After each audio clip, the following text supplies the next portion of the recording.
El maíz constituye el tercer cereal más cultivado en el mundo y después del trigo y el arroz es la base de alimentación de muchos países.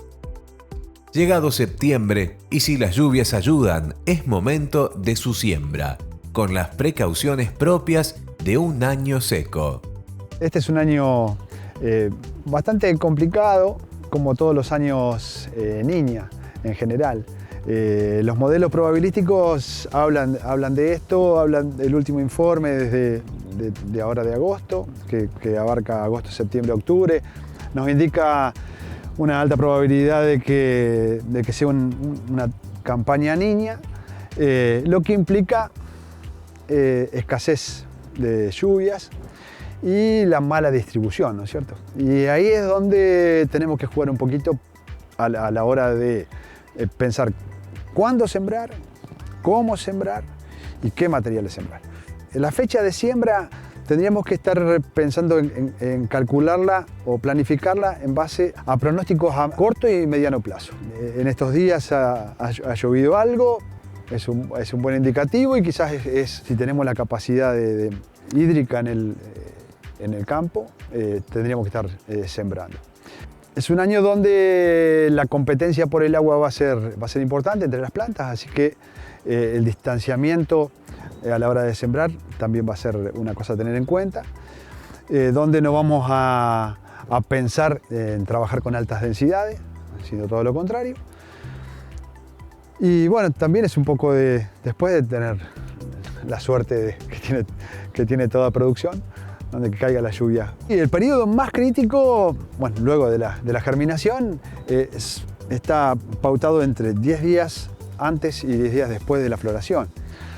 Eso se da en general, dependiendo de los materiales, dependiendo del híbrido, se da alrededor de los 60 días después de la siembra. En ese periodo es donde se determina el rendimiento del maíz. Si en ese momento no tenemos buenas lluvias, o si en ese momento tenemos altas temperaturas, el rendimiento se va a ver disminuido notablemente. Altas temperaturas digo porque el polen a temperaturas superiores a los 35 grados se quema. Entonces no hay una buena fecundación y no hay formación de granos después, ¿no es cierto? Vamos a encontrar esas mazorcas con faltantes de granos y demás. Las últimas campañas traen novedades que generan algún tipo de atención especial, plagas que pueden afectar la productividad e incluso la totalidad del cultivo.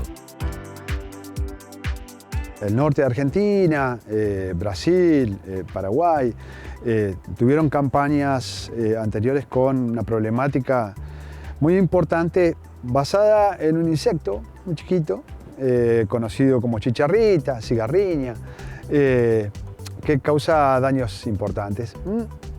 Es un insecto que no causa daños por alimentarse de la planta, sino causa daños al alimentarse de la planta. Cuando se alimenta de la planta, transmite unos parásitos intracelulares que causan un síndrome, un complejo de enfermedades conocido como complejo de achaparramiento o decaimiento del maíz.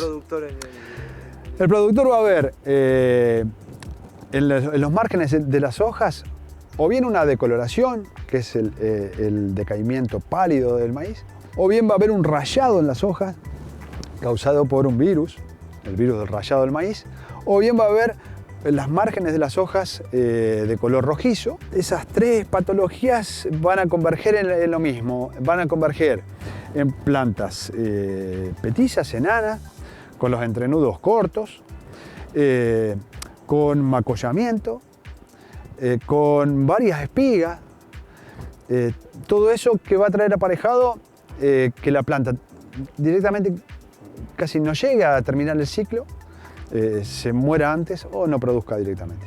Eso causa baja de rendimiento del 70 o 80%. Es importante para tener en cuenta. ¿Cómo lo atacamos? Es un paquete de medidas que arranca teniendo en cuenta una característica de este insecto, que es que vive y se alimenta y se reproduce en el maíz, solo en el maíz.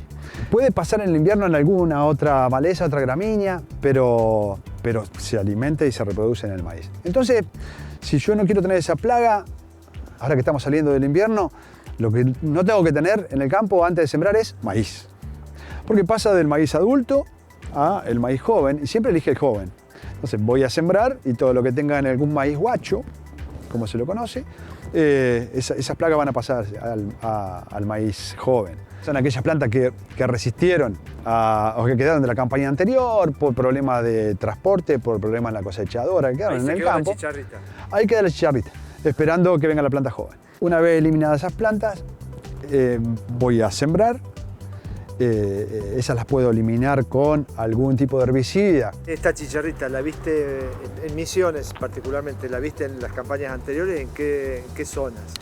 En todas las zonas productivas de maíz. En esta campaña, hace 2 semanas atrás, en la zona de Arroyo del Medio, hubo productores que estuvieron preguntando porque ya tienen la chicharrita en las plantas guachas.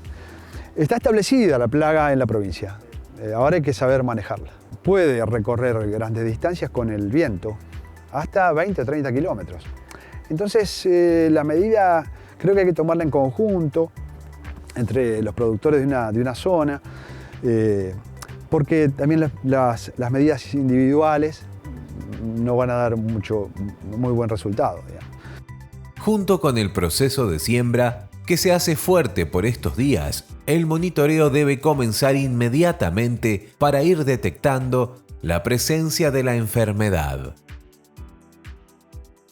Siembro y ahí tengo que tener en cuenta la semilla que uso. Pueden ser algunos materiales híbridos resistentes o tolerantes, no hay resistencia, pero tolerantes a la chicharrita. En las cartillas de los distintos semilleros aparecen cuál es el comportamiento frente a la chicharrita. Hay bastantes materiales de buen comportamiento. Y a su vez voy a tener en cuenta que tengo que comprar semillas certificadas. Tengo que mirar bien cuál es el tratamiento que tiene la semilla. Ese insecticida me va a dar una cobertura hasta que tiene 2 a 3 hojas la planta. A partir de ese momento, lo que tengo que hacer es una aplicación preventiva para cubrir al cultivo hasta que llegue a floración o hasta que llegue el periodo crítico que estuvimos hablando. Pero lo más importante de todo es hacer un monitoreo, no olvidarse, no ir a sembrar y olvidarse del cultivo y voy a ver cómo está una vez que floreció. Ese monitoreo me va a permitir ver si los productos están siendo eficaces o si tengo que hacer una segunda aplicación.